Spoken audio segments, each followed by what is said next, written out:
Hello, ladies and gentlemen. Welcome to the Tapped Out Wrestling Podcast. I'm, of course, Nick McDaniel, and as always, I'm joined by my Byron. Good morning, evening, or whenever time you're joining us, my friends. And I wanted to tell you that your friend, Nick McDaniel here, for a short period of time, knew the words to the Cody Rhodes song. Very But short. you forgot them. Yes, right. That is correct. Were you hit on the head? Did you have too much to drink? Were I'm they not old. that memorable? I'm old.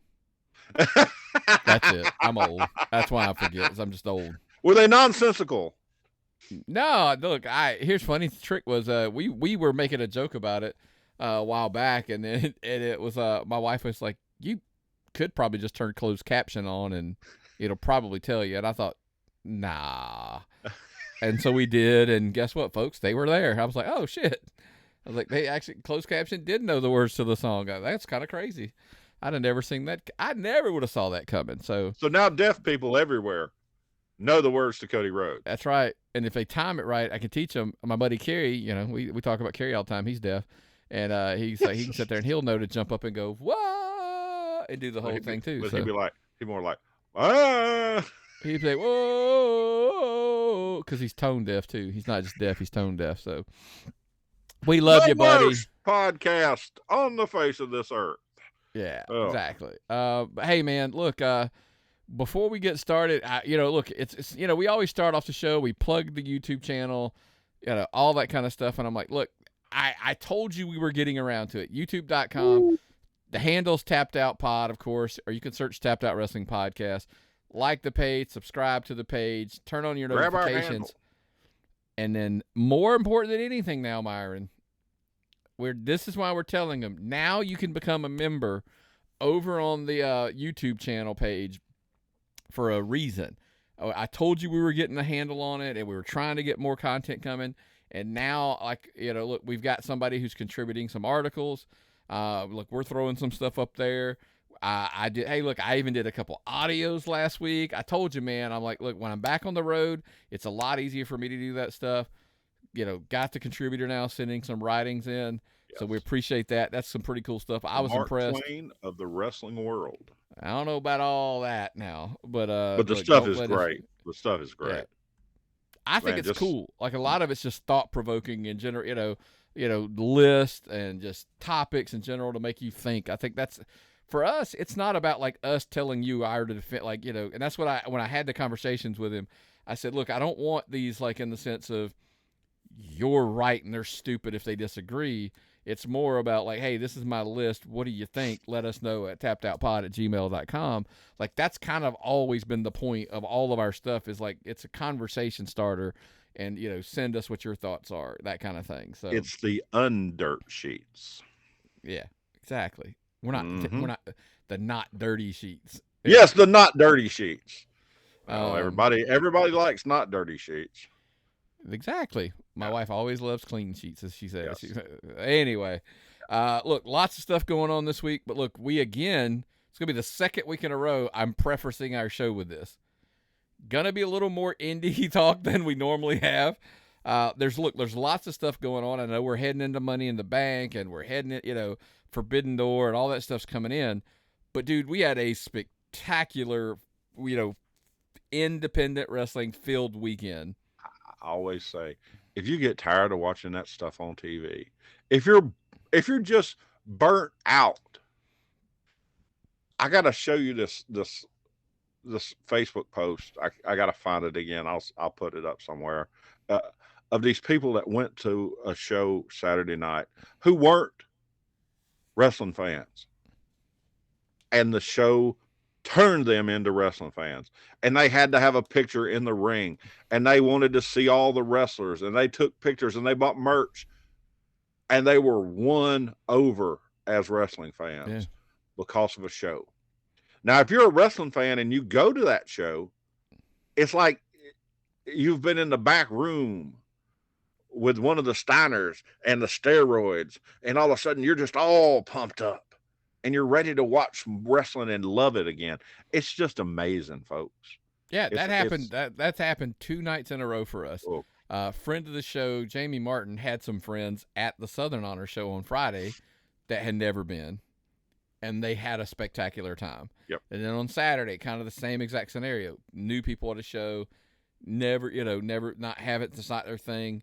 And that's what we tell you, man. Like it will draw excitement out you. So again, we're gonna have a lot to talk about. Southern Honor, we were at on Friday night. Southern Fried Shindig 10, we were at on Saturday night. We're gonna have tons to cover on that. But let's just kind of, we obviously look. Our show's a national show. It's not just a Georgia show. So let's talk about some of the stuff because there was a few things I specifically wanted to address this week. I wanted to ask the question. And send your responses and the reasons why. You can't just send me a response that says no or yes. Like it's why and why, what the reasons behind it. The question I wanted to ask you, Myron, is Raw about to become the wrestling show? And I'm not talking about just in WWE. Like, well, it was SmackDown. SmackDown's been getting the ratings. SmackDown's been beating it in the ratings. Hold on. No, I'm talking about in the in-ring wrestling show. The must-see TV of wrestling. No. Focus on the wrestling show, like where they get in the ring and they have the best matches, bell to bell, wrestling. Because here's the thing. SmackDown ratings-wise, but it's always kind of been more of an entertainment show. For the longest time, people tried to argue it was AEW. Oh, they're the best bell-to-bell ring. I would beg to differ when you're talking bell-to-bell. Look, and when I get it, it's 3 hours. I'm not saying the entire 3 hours.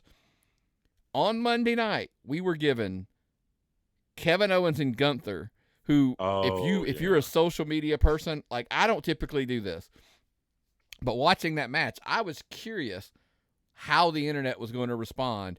And, man, it was flooded with people, like, praising that match as it was happening live. Yeah. Then they strolled out Seth Rollins and Damian Priest in the main event. And it was like, Damian Priest, to me, proved to the world he's a main event guy. Remember that time we were at the old One Fall Power Factory and Damian Priest was there because, he was friend. Back when he was just what was his name? Punishment Martinez. That was his name.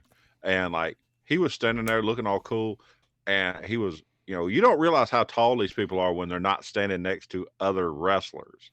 Like when they're standing next to real life people, they're monsters. Yeah. Okay, just absolute he's and always looking like $1 million, and you see him out there. And he's good, and he's really good and fluid. And Seth Rollins takes him to a whole nother level. And Seth Rollins is so good, so perfect. He deserves that belt. And he deserves it type guy, or you deserve it type guy. That working belt on Seth Rollins is the right person to have it. He's the one that's going to help people. And if he defends that belt a couple times a month on Raw, we're all in for a treat. Okay. Dude, did you hear like the Braun Breaker challenging Seth Rollins at NXT? By the way, I will shit on one thing. Okay. I'm all for Seth Rollins going down there and wrestling on NXT as the world champion against Braun Breaker. The only problem I had with that, I think I remember Triple H saying that title would be exclusive to Raw.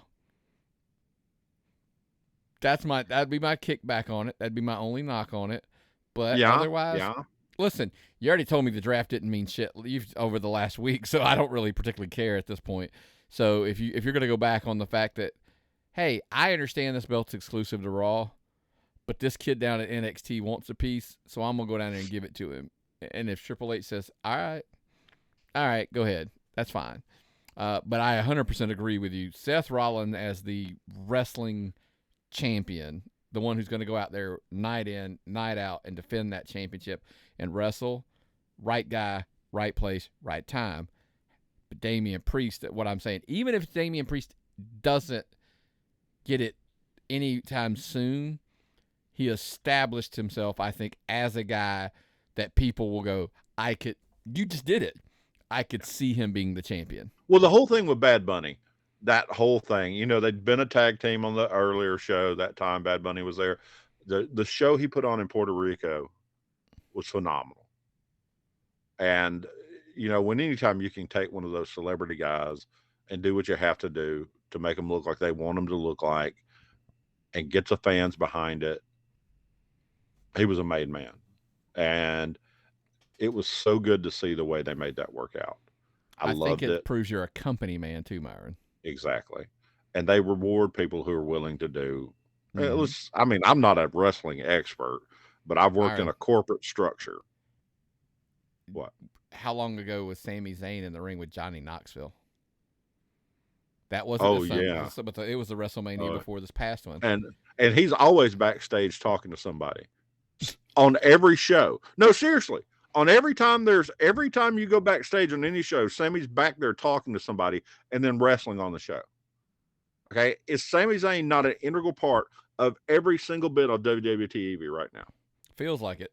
Yes. You cannot turn on. And that's a good thing.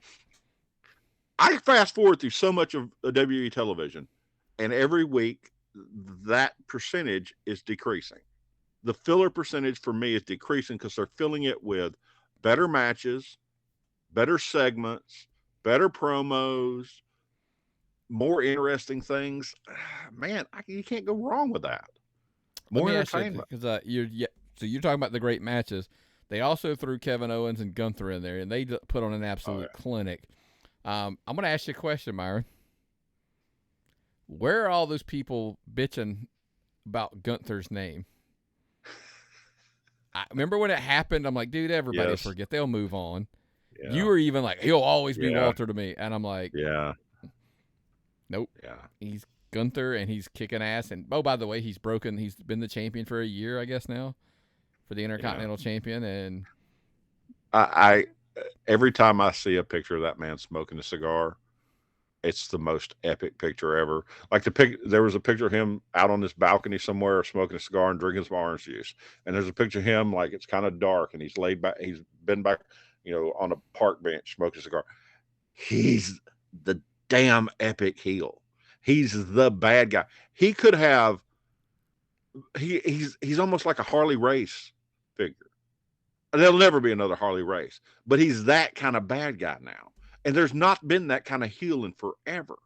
He's a believable, vicious heel, and I love to see that. And he's so damn good. And he's got henchmen. Yeah. Oh, man. So I think my point, I would love to know what people think. The people listening, tappedoutpod@gmail.com.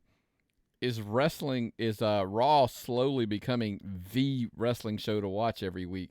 Especially if they're going to troll, if they're just going to, stroll old Seth Rollins out there every week and give him somebody that's, they're going to go have a great dance, as I like to say. That's going to be awesome. Well, if they keep up going this good, they're going to turn AEW into GoBots. Now, if you're really old, you'll know what that means. It was the knockoff on Transformers that you got if you were poor or your family only went to, like, Dollar General. But we didn't have Dollar General. We had, like, really cheap stores. They got to keep up. You got to always set your standards. And right now, the AEW is going to have to realize they really have to set their standards on Raw. And especially now that they've got two programs that you're going to have to divide your talent over now. Yeah. I think that will be that's going to be a good, and we're going to discuss AEW a little bit more. There was some cool stuff I thought this week on this week's episode. But before we do that, I do want to touch on two things that happened on SmackDown that drew both of our attentions. First, let's of course talk about the ever evolving saga of the Bloodline, Solo, Jimmy J, and all that. Look, Theory had a match; he was involved with them. Solo gets involved, and Jimmy accidentally, obviously, kicks Jay, and then Jay takes a loss. And then it's, like, oh, my God, now it's, listen, it's a mess week in and week out. And it's like, but we're getting to eventually, they're teasing the tension. Yes. There's no way they hang Jay out or Jimmy out by himself for being the one to stand up. In a great situation, in a smart move, no one would ever let Jimmy super kick again. Yeah. Okay? Because he always misses and hits his brother and makes things look horribly bad. Jimmy's always super kicking the wrong person. And he's built so much drama with those horrible super kicks that never hit the right person. Oh, but it's just so dead. And they put Theory in there with him, and Theory gets a boost because he's in the biggest storyline they've got going right now. And he picks up a big win. It's sprinkle that magic, sprinkle that bloodline magic on this guy. They sprinkled it on Sammy, and now Sammy's, he's on both shows all over the place in every segment. They sprinkle some on Theory here. They make this stuff work. You want to follow, you want to see what the evil Paul Heyman is doing these deals in the background. You want to see what will Solo do. You want to see, will Jay take the deal and become Roman's next in line? Paul knows how to make the right offers, but will he be loyal? Which brother will he be loyal to? Will he be loyal to? If this actually could be the kind of television show my wife was watching. If these people were dressed up like English, like old people, and like had fancy horse-drawn carriages and shit, she would eat this shit up. The Netflix series, The Bloodline. The Bloodline, yes. And like, Mr. Hammond, I don't believe I'll take your offer. If they were doing that shit, everybody'd fucking watch this channel. Yeah, but exactly. It's good stuff. It's great stuff. It's awesome. So hopefully, look, again, obviously that was just a progression thing. The beginning of something that has us intrigued, because I think we have a theory on one of them. AJ Styles and Karrion Kross, look like they are beginning the angle. We had heard this was coming like weeks ago, and it just hadn't happened. So when it finally happened, we were, we're all jacked about it. I'm happy for a couple reasons. The big one being the question that I ask, answer it at tappedOutPod@gmail.com. Is this Kross's last chance on the main roster? Like, he just has not connected whatsoever. And listen, I'm speaking for myself. I think he has the look, the talent, everything about him. I don't know why. The package, the entire package. I cannot tell you why it hasn't worked up to now. Now, I know, look, I get it. The beginning thing with the goofy outfit, everybody. I'm talking about since he came back. Was he so damaged by that first time with the goofy outfit that that people have given up on him? I don't know, but I think this is a great opportunity if it is his last opportunity. He has the charisma of the end piece of a loaf of bread, unfortunately. I disagree. He's not, he could be everything. He should be everything. For some reason, he's not. They put him with the easiest person to work with on the face of this earth, AJ Styles. If AJ Styles can't get you over, you can't be over. Mia Yim is an incredibly good professional wrestler. She's done about everything women's professional wrestlers can do. She's been everywhere. She knows what she's doing. So she should be able to carry Scarlett in any kind of match. Yeah, I don't know if Scarlett wrestles. I think she's just an equalizer, hopefully. She's done wrestling before. No, I know she has. I don't know that they want her wrestling, so I think... No, they shouldn't. Yeah, they shouldn't. WWE doesn't put useless people into the ring. Aubrey Edwards. But any chance I get to see more Doc Gallows on TV, I'll take. Okay. I love Carl Anderson, but when Doc Gallows is on television, it just makes me happy. Just makes me happy. He's like if I had a spirit animal, it would be Doc Gallows. He's my wrestling hero. But folks, AJ, I don't know if y'all understand AJ Styles.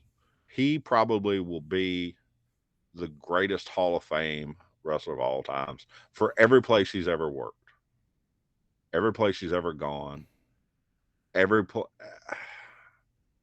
think he's more respected than just about anybody in the business right now. Am I incorrect? That's debatable, but yeah. Look, a lot of people tell you he's the nicest guy in wrestling right now. You'll hear that a lot. Dadgummit, he won't even cuss at you. So, but yeah, I think it's a great opportunity for Killer Kross. Look, I'm going to call him Killer Kross, so don't correct me anymore. It's always going to come out as Killer Kross. He'll always be that. So, please, if you want to stick, get this deal right, man. Make it work. Yeah. This is the one. I think, like I said, this is the one. This is his opportunity, I believe.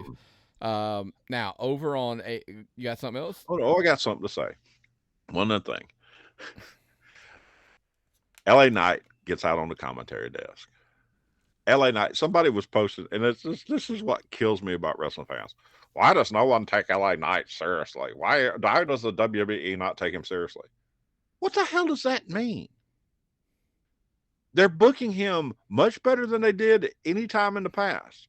They're letting him get onto the commentary desk to talk while Baron Corbin wrestles, because nobody's going to pay attention to that. They're going to pay attention to what LA Knight is saying. They're letting him put himself over. They're letting him get out there. What is being taken seriously by a wrestling company? Anytime you're on TV on a major wrestling program and you're not released, doesn't that mean you're being taken seriously? Anytime the WWE or AEW is spending money on you, aren't you being taken seriously? Because if they didn't, they'd have released you by now. Or you'd be sitting at home, right? Yeah. I don't understand. And the thing is, and I have the tendency to look at wrestling like retail management. And that's the worst mistake you can ever make, is try to add like that kind of logic to professional wrestling, because it doesn't work that way. Mm-hmm. But that's the way I see it. Yeah. We're going to AEW, Nick. Yeah, tell us about AEW, to me, the highlight of the week, and you'd be hard pressed to argue otherwise, is the MJF Adam Cole promo segment. Lots of look. I will say this, by the way, the pros are it was super entertaining. I loved the old segment. The knock would be that it was a little inside baseball, as they say. Lots of things like he called, like he said blah, blah, blah. You got a lot to say for being Keith Lee's manager. Like, if you're not a dirt sheet reader, you had no idea what that meant. Undeniable. You used that phrase. Undisputed. Sorry. Yeah. Undisputed. But, yeah. It's, the whole thing about, like, him being too small and Vince was right. Like, people don't, like, if you don't read the dirt sheets, but here's the argument. That goes back to the major knock that I have on AEW is I feel like they cater to that crowd too heavy. I'm not saying don't cater to it at all. I think so at times it's too heavy. Well, you can't introduce new people when you do that. It's harder. Right. If you present a product that's harder for new people to understand. I like, still, as someone who watches wrestling both as for fun and an advanced hobby, at a side gig like we do, I still like it to be very basic so that I could just walk in and pick it up. I don't want it to be so super complicated with storylines that I need a primer and an outline and then all kind of like guides to be able to figure out. I want to be able to relax and enjoy the wrestling and enjoy just it's my escape mechanism. Yeah. It's my escape. Don't make me have to think that hard. Yeah. And but again, it was an entertaining segment. I don't mind making you think. And I do like a little bit of the inside stuff, but I think at times it goes too heavy. We will see. But I love where they're going with that. I think that's probably, is Adam Cole the guy to beat MJF? Share your thoughts. TapTapPod@gmail.com. He's a great talent. Adam Cole's very talented. He's small. There's a lot of those guys that from the Undisputed Era that were really good. The knock, they were small. Well, the knock is, I still think I think the package of MJF. It's my personal preference, by the way. I'm not knocking either way. I think Adam Cole is in ring and intro. Like, I don't particularly love his promos all that great, but he's not bad. I think MJF's a better, but that's just my personal thing. I think they're in a position. Go ahead. No, I'm saying I just don't think that I wouldn't be Cole wouldn't be the guy for me to beat him. I don't know why. I just wouldn't. I think they're in a position where the best thing they can possibly do is continue to march people out there against MJF and let him humiliate them on the mic and then beat them on the ring and continue to establish him as such a strong character. If they have to smear that magic over to the Saturday night show to use him to make it to, let's just face it, you got Punk on the show for now, but I always like a sure commodity. Yeah. MJF has been a sure commodity all this time they've been doing this. So why not stick with the horse that brung you? Well, because listen, you brought up the Saturday show, so that was the other big thing for the week. I think what we're going to get until Collision was coming out, it was like we're going to get a big announcement about Collision every week. That was the big announcement. It was like, we announced it. We announced where it was going to be. Then we announced who was going to be in the main event.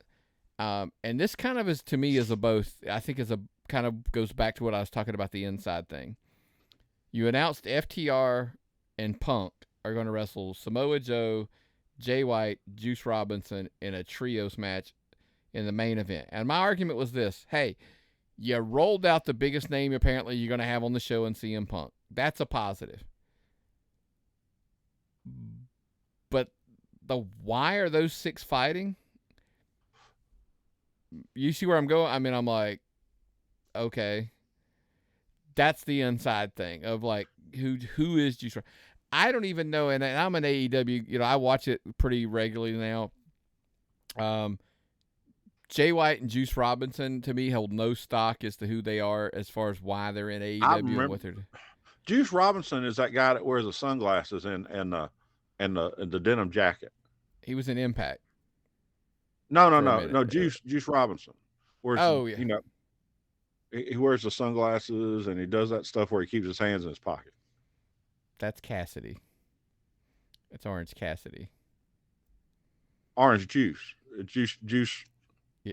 All right. No, it's Orange Cassidy. You're being funny. Yeah. He's Orange Juice. Okay. Yeah. Actually, there's the tag team. You just came up with a tag team. Orange Cassidy and Juice Robinson. Brilliant. And call them Orange Juice. Yeah, there you go. That's what you want. Okay, but here's my question. What is their fetish about triples matches and trios matches? No, I'm not necessarily saying I'm not a fan of the trios matches. Like that's a big lucha thing. It's a big, a Japanese thing. So I understand the logic in bringing it in. You're trying to create that alternative, especially with a trios title. But I like the concept of building trios teams. Yeah, versus like putting 3 guys together and having, making them a team.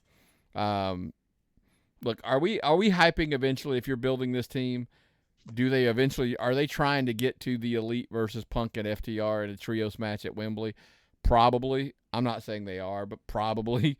And it makes. Do we know if it's a faction or not? Does the only reason that's a faction is because we know about it from the internet because they've been posted.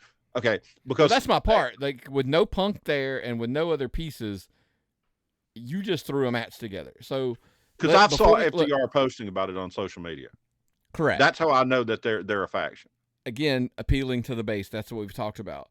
So let's get to the meat of my question. And when they announced this thing, it was like, Myron, are they going to break 1 million people on a Saturday night with the return of Punk? They did it on Rampage on a Friday night late.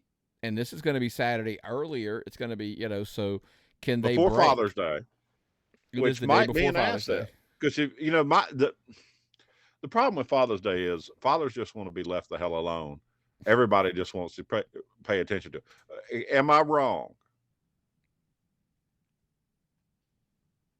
I mean, for Father's Day, if you could drill a hole in the floor and lower me beverages through the hole and get me a milk jug to piss in, because I don't have a bathroom down here yet, I was stubbed out. But if I never had to leave this chair and this heating pad, I could sit in front of this TV computer rig I got and be left the fuck alone. That would be the ideal Father's Day. Don't buy me any cologne because I don't wear it. You're going to find a mystical wrestling 5X shirt that's going to, be, you're going to buy me some pants that don't fit. I mean, I'm cranky old man. Only wear one kind of shoes. I've had the same belt for 30 years. You can't buy me a present that I'm going to like. Just leave Not me generally. alone. Yeah. Yeah. You're like this. You're worse than I am. You don't even like the way people put shit in the refrigerator. Okay, that's different. That's okay, different. but seriously, leave us alone to let us watch this Saturday night wrestling program, and we'll put up with your bullshit on Father's Day. So I won't be watching it. I won't be watching it live because I'll have the kids here doing Celebrate Father's Day. So I'm probably going to have to watch it, after they leave. I'll have to DVR it and watch it after they leave so we can talk about it on Father's Day because we'll be recording on a Father's Day next week. So, but look. As much as I enjoy doing this, that's the best Father's Day present I could get. Yeah, 100%. So my take, Byron's this. I spend it with Collision my friends. Will Collision break 1 million? I'm going out on a limb here, and I'm going to say yes. I hope it does. I hope it does. I give AEW a lot of shit because somebody has to. Because you either, and it's shit and good sport. Because I'm not one of these guys that just shits on it. And I'm not one of these guys that's whacking off saying how great it is in their mother's basement. There's no happy medium.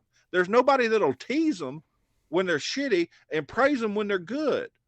Nobody will go down the middle anymore with wrestling, especially AEW. You're either a giant mark or you just hate it and won't ever give it a chance. Right. But I want to see them do good because it helps wrestling as a whole. All wrestling should do good. It helps everybody. A high tide rises all ships. Even if you don't understand what the hell is going on, and which I don't always understand. So hopefully they will. I think that, the problem is I think they break the 1 million. I think they follow the same trend that Rampage had. They will break 1 million, I think, and it will slowly kind of fall over the, months, and they will be so I hope I'm wrong, but I doubt it. Not that I'm a genius. I just think we saw it happen on Rampage. So now, granted, it's in a better time slot, but it's Saturday. How about this? I think they'll break the 1 million. I think they will decline, but I do not think it declines as much as Rampage did. Rampage is in a horrible time slot on time of the day, not just the day. So I'm okay with what they do on Fridays. I don't beat them up about it. It is what it is. So anyway, here's the honestly. Go ahead. No. I was moving on, so go ahead. And I was saying, honestly, on a Saturday night, if I had my choice of what I'd be doing, I'd be at an indie show. That's where I'm going. Yeah, exactly. To the indie stuff. Yeah, exactly. And that's kind of what we said. So Friday night, let's start with our Friday night because we'll win. Lord. So Friday night, surprises. Lots of them. We headed up to Southern Honor, up in Canton, Georgia. 50, Southern Honor 51. Lots of things were in question. Look, Sal Renardo. Look, pause. We thoughts and prayers go out to Sal. Hopefully he heals up. It's gonna national treasure. Sal Renardo is not only one of the great influential people in wrestling. If you don't understand that, you need to look it up. Sal is also a wonderful person to talk to, a wonderful human being. I hope he comes back, not just for wrestling, but it just like the world as a whole. Please, Sal, we hope you get better. Yeah. Look, Sal's fine, everybody. He's injured. It's not, for a second there, I was like, people are probably thinking something terrible, in the sense of like his long-term. I'm like, look, he's going to heal up. He's an, super, he'll be okay. I just, hopefully. So anyway, so look, we were like, hey, who is Sunny Days' partner going to be? They were defending it against the Hierarchy, Murder One, and Joe Black for the Southern Honor titles. Tables match. Elimination tables match, which is And look, man, boy, was it a surprise when the Monster Cruel rolled out with Sunny, and those two teams just beat the fire out of each other all over the building. Oh yeah. Only to have Cruel end up putting Sunny Days through a table.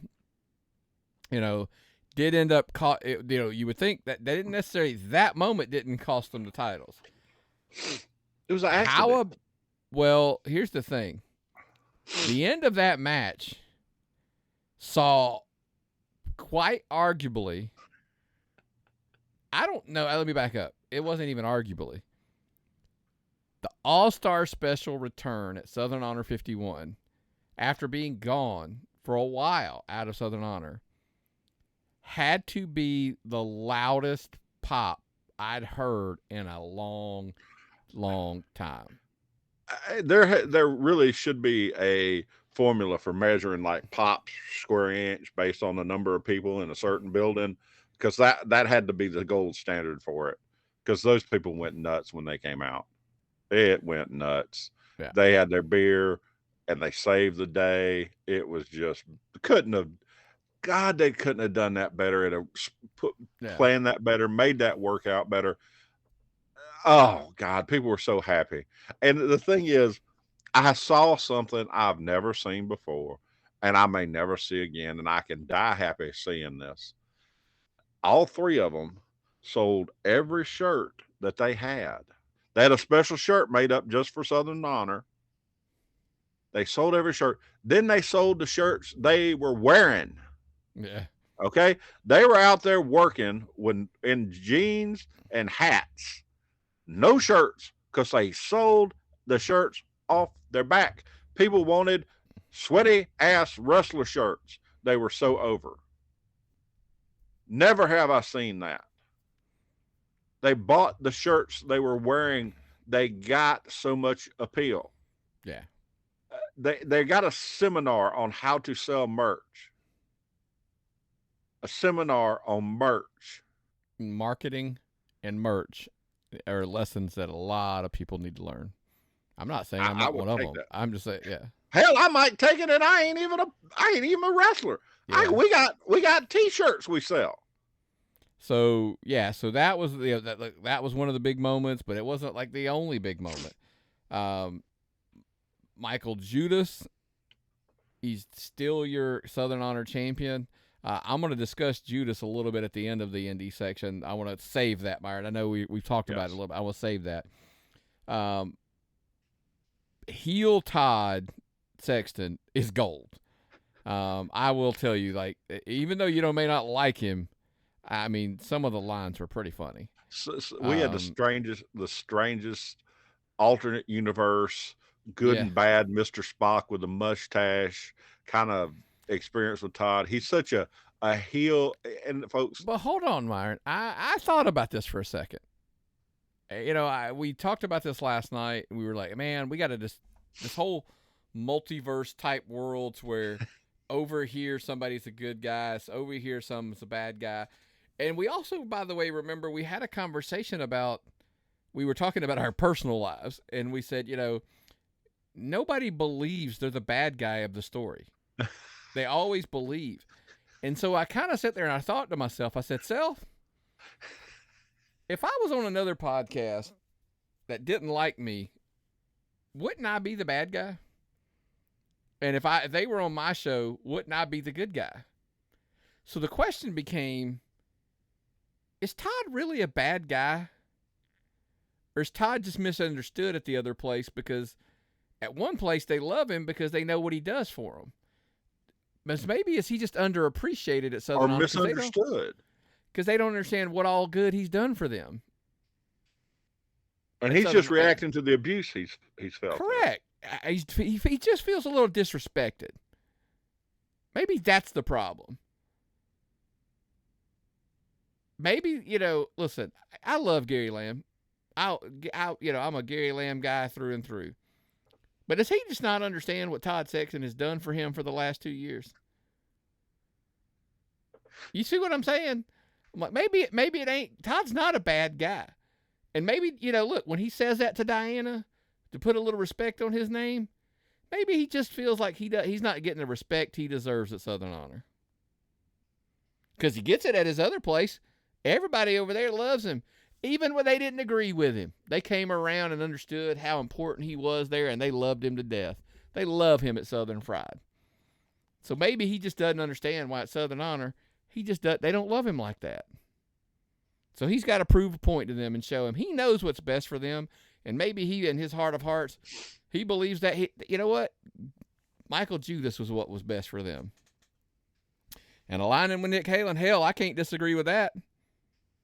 Because you know why? Nick Halen, he actually proved on that card and that same night, be best wrestler of the year. Right? So Todd's just proving a point. He's aligning with the guys he knows are the best wrestler of the year last year.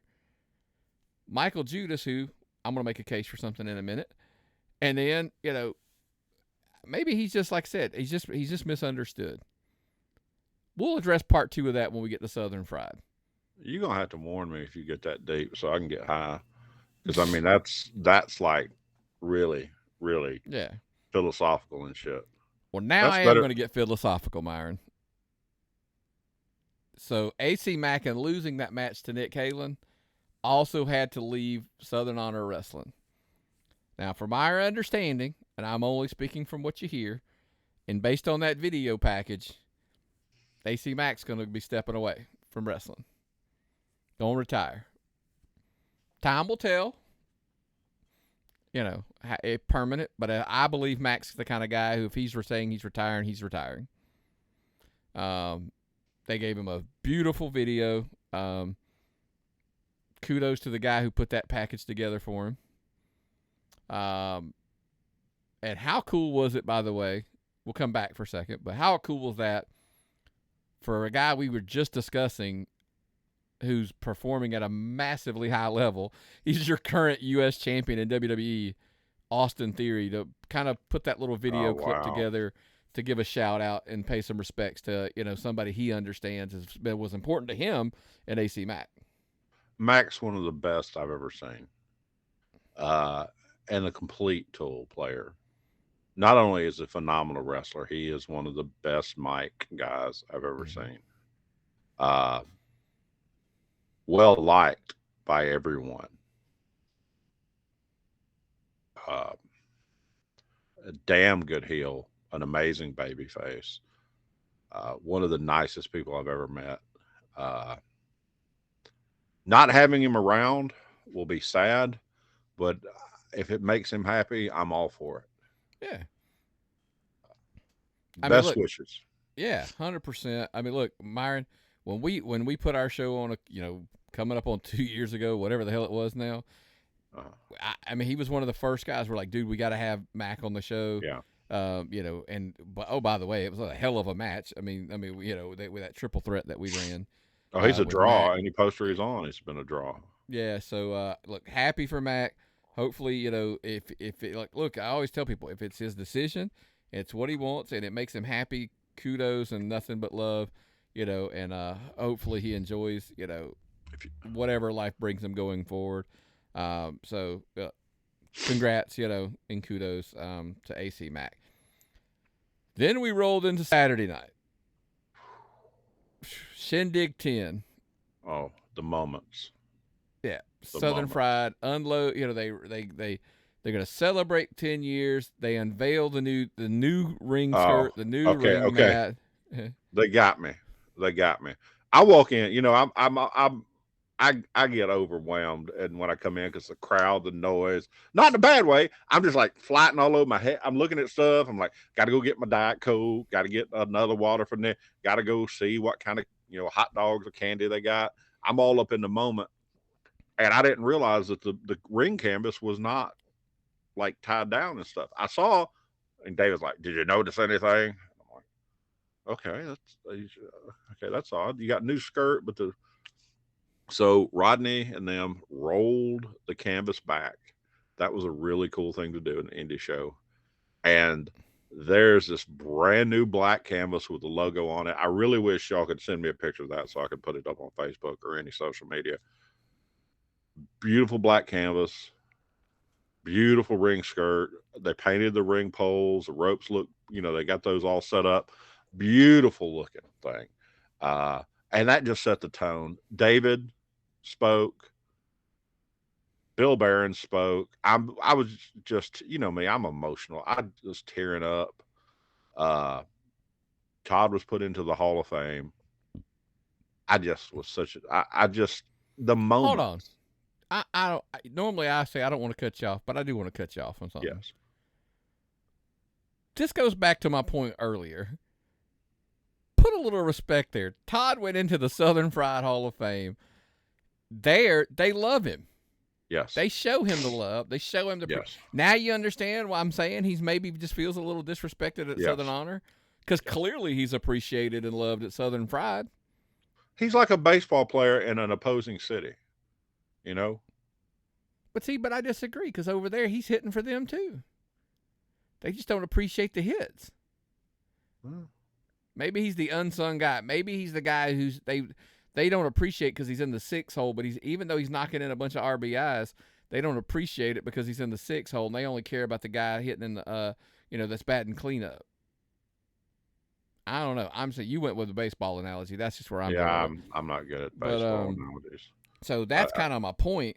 Is when you see the 2 nights back to back, you kind of go, look, I'm not saying Todd's right, and I'm not saying I necessarily agree with all the tactics, but I kind of understand a little bit. I'm just saying. And because over here again, he's a home run on the main. Todd is a complex person who, if wrestling gave out Oscars, he would win one, and Todd very well could be booking at a higher level.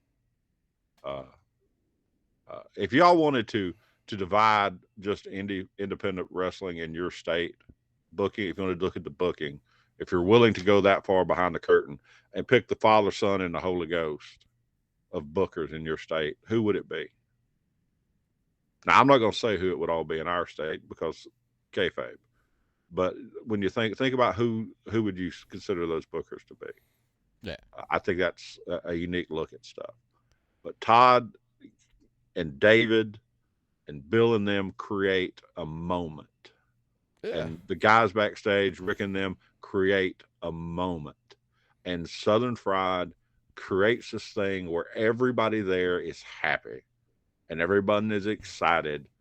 And that's where everyone wants to be. Whether they were happy or not, look, I mean, it's not the first, like, I've heard you post about it. There were people talking about it.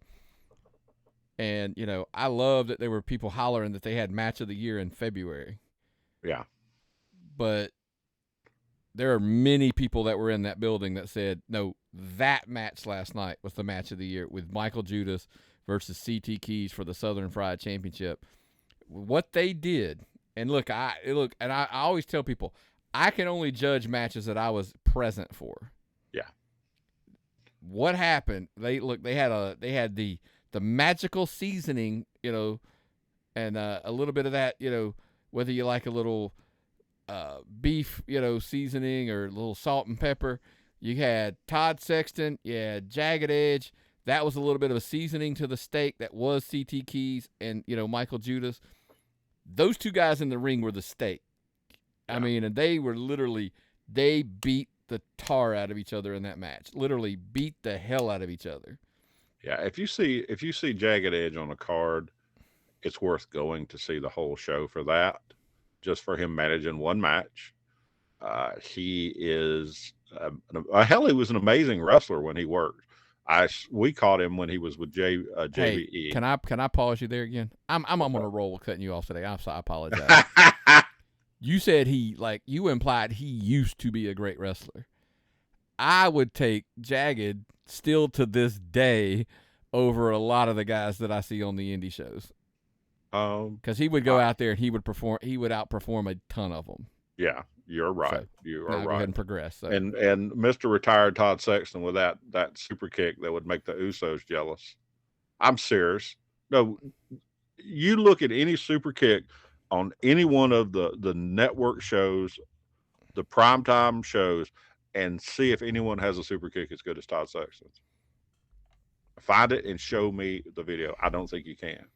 Super active for a retired guy. Yes, not wrestling, exactly. but yeah, he's a little active. But I get it. I was amazed by that match. But the brute strength of those 2 men. Okay, it looked like a hoss fight. It looked like the kind of match you'd paid to see in a main event of a fight between 2 giant men. like I'm not going to say a WrestleMania main event, but it was a big card main event. It was something you would want. It looked like the top of it was a great card, but if you're going to top that card, you have to put something that huge at the top of it. Yeah. And they did a spectacular job. What I loved about that match is, like we said, it built and it built. And then once you could see like they were coming home. It was like coming to an end. They still were building you by like, oh, this has to be the finish. No, it has to be the finish. No. When you got the finish, the crowd just exploded and was thrilled as Michael Judas captures the Southern Fried Heavyweight Championship from CT Keys. The feats of strength were just amazing for both men. Oh, wow. It's one of those, like, in hindsight moments where you kind of go back and say, if you didn't appreciate the run, like, I know CT doesn't get a lot of, love from the whatever you want to call the pundits or whatever, because he pretty much wrestles, in Southern Fried, and that's kind of it.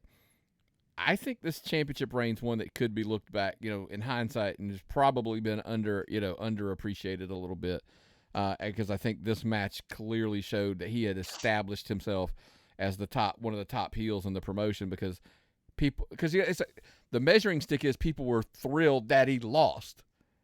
Yeah. Like the bad guy lost. He finally got his. So that the baby is great, but if there's no great heel, there is no great baby in return. Well, speaking of, this is the week where the Sheik died, the reigning Sheik died. Probably one of the greatest heels of all time. Hulk Hogan was launched just because of him. Yeah. You got to have a great heel to make a great baby face. Agreed. I 100% agree with you there. Now we're going to bounce around the little card about. I'm going to really just throw you off with the show notes, Myron, because you brought up heat and you brought up heels. Nobody, and I don't know if anybody on the indie scene right now does it better than the Exotic Youth. Look, they're hated, and for a reason. I'm first to tell you, for a reason they're hated. They're always money. I mean, look, Keitel and Jordyn are over like Rover because they're fighting those guys. That goes to show. Their white meat babyface team versus the heels with the manager, just hated, and they make themselves more hated. Yeah. That romper or whatever the hell that was, Pepper Bottom was wearing, that sequins. Jesus Christ, that was priceless. Pepper Bottom. Myron's looking for your tailor because he wants one of those in his size. If you bought that at a store and they happen to have a big and tall section, please let me know. I will wear that romper to shows. And if I could get our logo on there, I would wear a logoed version of that to shows. Oh my goodness, that would be. But no, seriously, every time it amazes me how over Keitel and Bane are. It is the girls throw babies in the air. The men want to, it's so they just love them there. Yeah. And and the youth are hated. It's the perfect blend. And before long, you got all these people run out, and then here come the grapplers, the evil grapplers. And I said, the thing about the grapplers is, it doesn't. Years ago, the grapplers could have ran in at any promotion, and fit in, and you could have expected it, and it'd have been perfectly normal. Yeah. Okay, that's what I loved about them. So they could have blended in anywhere. Like, we joke about it, like, so the grapplers interfering in the tag match with the Strychnine and with Sonny, and and of course the champions with Xavier Reyes and Hunter James. Yes. Like that all. Like, I never had that on my bingo card. The grapplers being baby faces. I would have not called that in the least. Yeah. But we got it, and the fans erupted for it and loved it. Yes. Oh, by the way, do you know why? Why? Because they absolutely hate Reyes and James and Tristan Michaels in the in JB. Well, see, you had a master version of managers there, because I'm giving Seabolt some credit. He's got the potential to be manager of the year most years, but this year I think, because I think Tristan has manager of the year written all over him.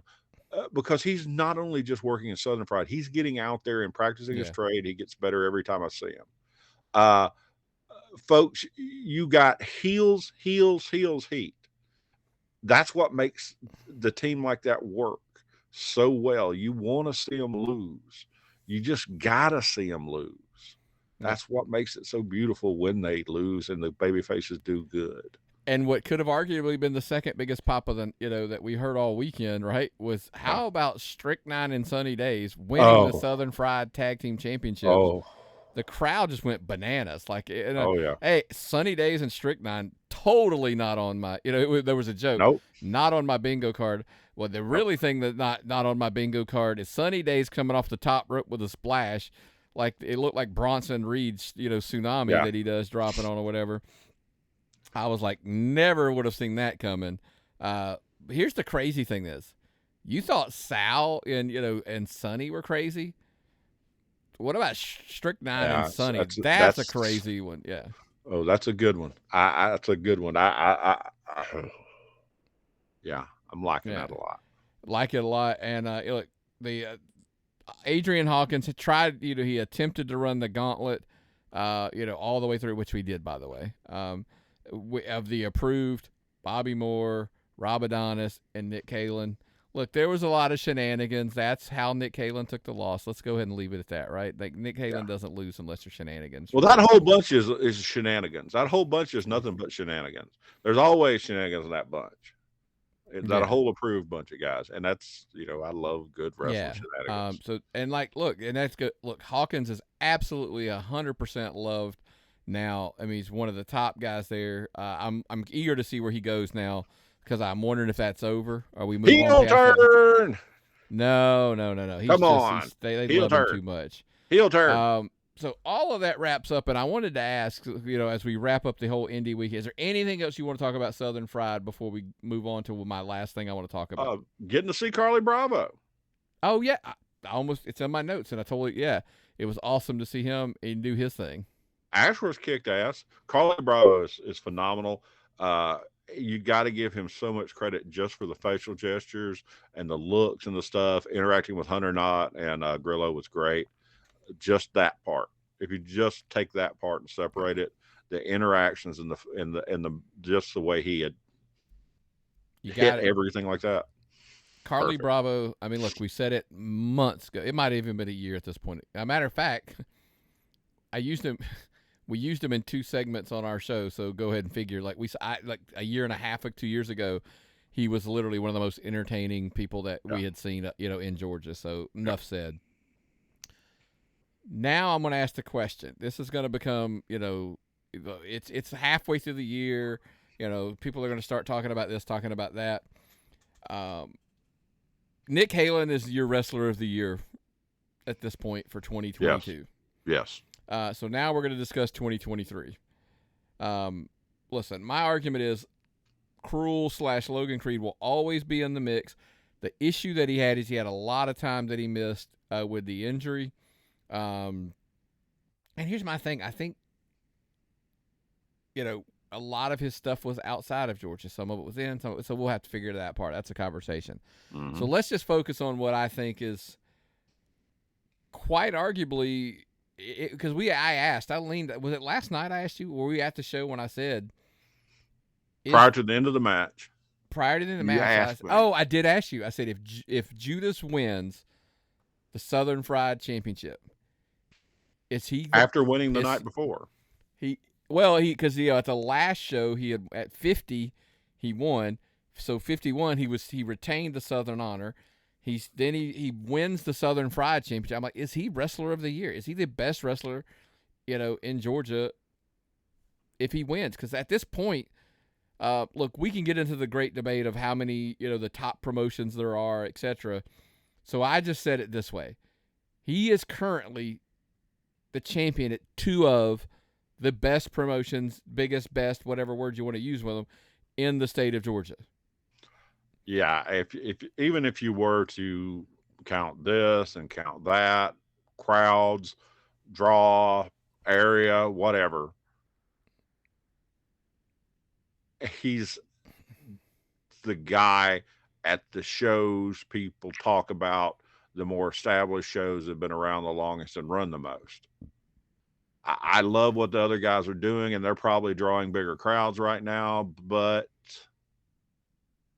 when you look at it, I'm not discussing promotions at this point. Like, I no, I'm honestly, just talking that yeah. Judas And this, is the guy. If you want to say there's 3, 4, or 5 major promotions in Georgia, I don't know the answer to that question, but yeah. he's at 2 of them, and that's a substantial holding of a vote. Yeah, Regardless. I'm just saying, like, here's my thing. If it were me voting right now, he's up at the top of my list. I'm not saying he is. He's at the top of the list. I know who my other choices are, and I mean, I'm not even going down that rabbit hole right now. My question is, I would love to know who's on other people's list. tappedoutpod@gmail.com. If you were saying, like, who's the best wrestler in the state of Georgia right now, and I'm not talking, like, in-ring technician. I'm talking about profile right now, etc. Look, there's one guy that's right now sitting there going, yeah, I'm telling him he's on my list. He knows who he is. I'm not going to say his name. He knows who I'm talking about. He's on my list. But who would you have on your list? tappedoutpod@gmail.com. Let us know who would be your best wrestler of the year in the state of Georgia. Women is going to be heated this year. It could be a popularity contest. It could be who has the most belts contest. Rookie of the year or most improved, whatever you want to call it. It could be tied. Most improved, I think, is pretty. Listen, I'm with you. I hate to say it. We saw him last night. Alex Keitel's come a long, long way. Yeah. So that's. I'm not saying he's the only one, but he's a good one to sit there and say. With Sal hurt, who's your tag team? Oh, I don't know. Maybe this is the one behind the Patreon wall, Myron. Maybe this is one of those videos that we cut. We sit here and go and kind of do our list and figure out who that is. Because, look, before we run, we went, what? I'm thinking about fantasy booking the next one of our shows. Yeah, you told me about that, yeah. And that might piss off everybody in the Southeast before I'm done. Could be. But listen, we're not trying to piss people off. We're trying to help people in the general. And one of our favorite new segments that we do every single week, the Pro Wrestling Tees T-shirt of the week. This week we went with somebody dear to our hearts. That would be Miss Dani. Jordyn, this is her OG shirt. That's why I put it up there. It's literally her OG shirt. I'm a huge fan of I always like the old school stuff just because I'm old, right? So make sure you're checking out the show notes. The link to her store on Pro Wrestling Tees is in the show notes. Obviously, you probably noticed that I try to share those as well throughout the week. I try to put them on social media to promote them as well. Check out Dani Jordyn over on. She's got what, like 8, 9 shirts over there now? Oh yeah, that's the thing. It's always good to see somebody put a bunch of shirts out because it gives you more selection. Yeah, that's a great idea if you're a fan to go in there and see a lot of shirts. WB has a damn lot of shirts for sale. Also, I'm so happy to see her back wrestling again because she's good and it makes Georgia good. She makes independent women's wrestling in Georgia good, just having her around. And we saw her at one of her earliest shows. Mm-hmm. And just seeing how far she's come is always good. I'm not saying it's like she's one of our kids, but just the way she's kind of grown up with us watching is always, we joked about it, how even on one of her bad days, she's one of the best women in Georgia. Yes. And probably in a more area than that. I'm just, I was speaking specifically. Well, I mean, we don't get out that much. So, but anyway, but look, before we get out of here, we have to remind you, make sure you are checking us out over on our YouTube channel, youtube.com. The handle's Tapped Out Pod, of course, like everything, Tapped Out Wrestling Podcast. You can just search us. Look, we talked about it beforehand. Make sure you're liking the page, subscribing, turning on your notifications. But if you're wanting to catch some of those articles, some of that, the contributors writing, you want to, check out some other stuff. You get the show early. Like, obviously, we're recording today on Sunday, so you'll have it the day before the show comes out. All of those, and like a lot of that extra stuff, and like the audios I'm cutting in the car. Look, they're only audios. I cut them with video on my phone, but I just do the audio for the obvious reasons because I'm driving around in my car, so it is what it is. But look, we get it. there are some. There's still people that just listen over us on the audio podcast platforms, whether they're Spotify, Apple Podcasts, Google Podcasts, Amazon Music, wherever. I mean, literally over I'm up to like 20 podcast platforms that I had no idea that existed. That IMDb is not even a podcast platform, and we're there too. That is correct. Make sure you're subscribing to those, because look, we don't really care if you're watching us, listening to us, as long as you're doing one of the two, and sending those emails in, tappedoutpod@gmail.com for feedback. We always greatly appreciate it, because look, sometimes it's just ideas we can do on on the Patreon page and over on the YouTube page and stuff like that. That's just something we enjoy doing. So man, again, we apologize for it being a lot of indie stuff. We're just really excited when we have these big weekends where it's a lot of it's filled with a lot of indie stuff. So we can't help but talk about it when it's a great weekend like that. And look, we'd be remiss that Viral Pro ran their show down there. We didn't get down there. I can't wait to hear about that. I can't wait to hear what happened with that. But I'm trying to plan to their next one. Their next one is one I'm trying to get to. Yes. So because I talked to a couple of the guys down there, and I'm like, okay, I got to get down there, figure out a way to loosen up the schedule and make our way down there to check out their next show. So, and I have heard good things about the new Landmark Arena. I've heard good things about the Hardcore Hell. Now it's been scheduled for September 9th. Free up your calendars, folks. Wrestling is coming back. Yeah. I'm so happy. Happy. Well, that's all I've got for this week. You got anything else before we get out of here, brother? Lots of special projects coming up. Keep your eyes and ears open. They will be posted on social media and talked about here on the show. But we look forward to seeing everyone at shows and on the social medias. Thank you for listening. But that's all I got. Well, what's the old saying, brother? If I've got nothing and you've got nothing, what time is it? It's time to tap out.